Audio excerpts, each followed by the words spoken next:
Hey everybody, thanks so much for stopping by my channel today. Today I have a die set from Spellbinders that is called, it's from Amazing Paper Grace. It's called Charming Cottage Box, and it makes, I've got all the pieces in the other room, but it makes this sort of, here you can see the pieces. You cut two of these out to make your box, and then you have all these little window treatments here and roof awnings and squares if you're going to do what we're going to make a project today. But I'm also going to show you the front of this. I made a sort of version. It's not this fancy, but I kind of made it in Christmassy colors just to kind of play around with the die and see what it does. And it makes a nice size box that is, when put together, it is about 2 3/4 square by, yeah, about two, well, not quite as tall, about 2.5, a little under 2.5. So a nice size for candles, treats, little spice mixes and things for the Christmas season, and very easy to put together. And the only glue is the tabs in the bottom as far as assembling the box.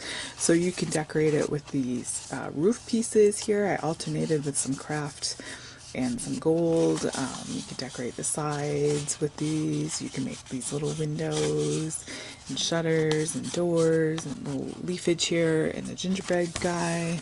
Just hook on here. They're very easy to put together. You just simply go like that. The person can just open it right up, and you can see how roomy it is in there to fit things. If you have an artist friend, look, you can put a pot of paint in there. That would make us very happy. Okay, so I'm going to show you, I have here some black cardstock.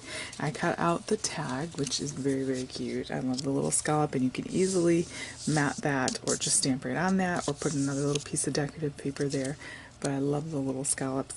And I cut out 2 of the box pieces, and then I cut 2 of this rectangle, and then I cut 2 of this square. This is Amy Tangerine's new, is it Shine On?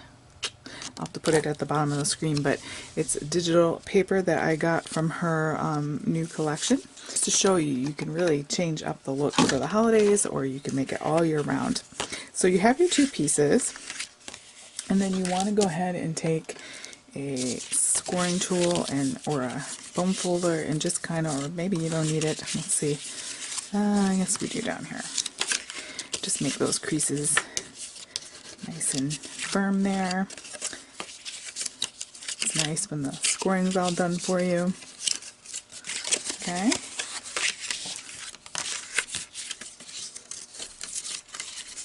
Before we glue that together, we're going to go ahead and glue our matte pieces on there. So I'm just using some art glitter glue. It dries clear, and I have the fine tip on here, which I love.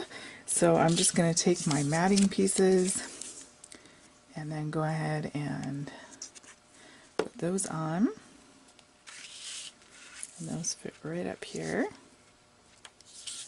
And then our square, I've got fumble fingers here.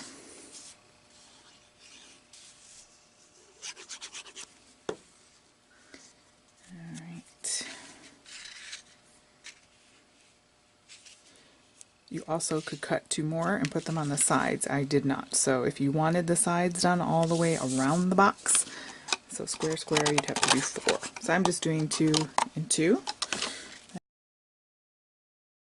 Once you have all of your pieces glued on how you want them, you can go ahead and take one of the tabs here and put some glue, and then just line up. It's just important that this line and this line are lined up. So, and of course the score line here. And then I'm using wet glue. You could use tear and tape. I just find in Michigan I'm using wet glue more and more because it just tends to constrict with the weather changes. Alright, then we're going to put glue over here. Okay. And then just kind of lay it flat. Another great tip, you can put these, assemble a bunch of these and store them flat like this, and then just pull some out and decorate them. You could decorate it like that if you had to. And then you have a bunch ready to go. And then you just decide which one is your front, okay, and then you want that flap towards the back. So it doesn't really matter a whole bunch. It just overlaps slightly, so I am going to put glue on both of these pieces here. Okay, and then of course you want it to be square with the table. So as soon as you get that down, flip that over and stick like a bottle of something in there. You just simply take your little side tabs and put them, or take your pieces, I should say. So once that's dry, I'm going to go ahead and kind of take this and just hold it together and then lift ever so slightly. We're not creasing or anything like that, but we're just bringing them together, and then we're lifting that over the top like that.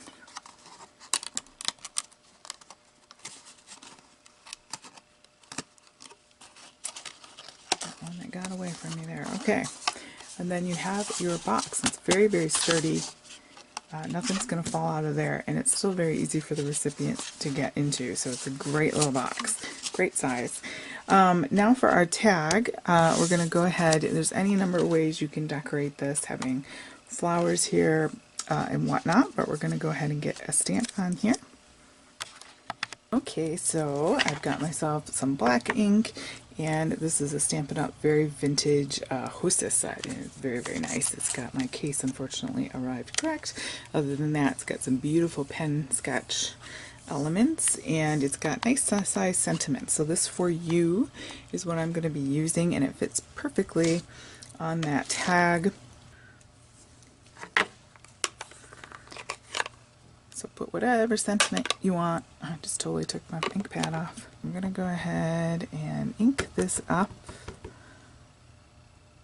Just stamp there, like so. Got some twine here. I'm going to thread through.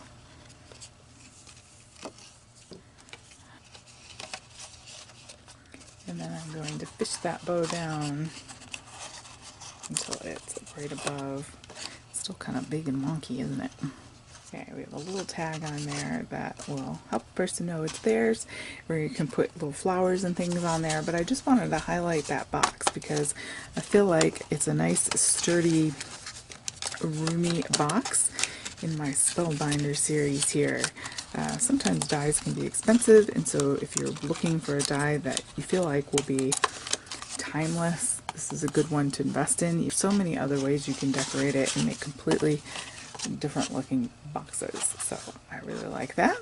So that is a Spellbinders die that is number, let's see, S6153. They've redone their packaging where they used to have them in the pouches, and I like that much better. So unfortunately, it's got all this sticky stuff, which I'm not a real fan of. I like how the fact that they outlined it so that you know where to put it away, but not a fan of the sticky stuff. But that is what it is. So anyway, but it's a great die to have. It's got tons of things you could work with there and make all sorts of, you can make little haunted houses, you can make little gingerbread houses, Christmas houses, whatnot, or you can just make generic little boxes. So hopefully that helps you. If you want to go check out that die at spellbinders.com, give that a look. Thanks guys so much for joining me today. Go ahead and hit the thumbs up and subscribe, and have a great day.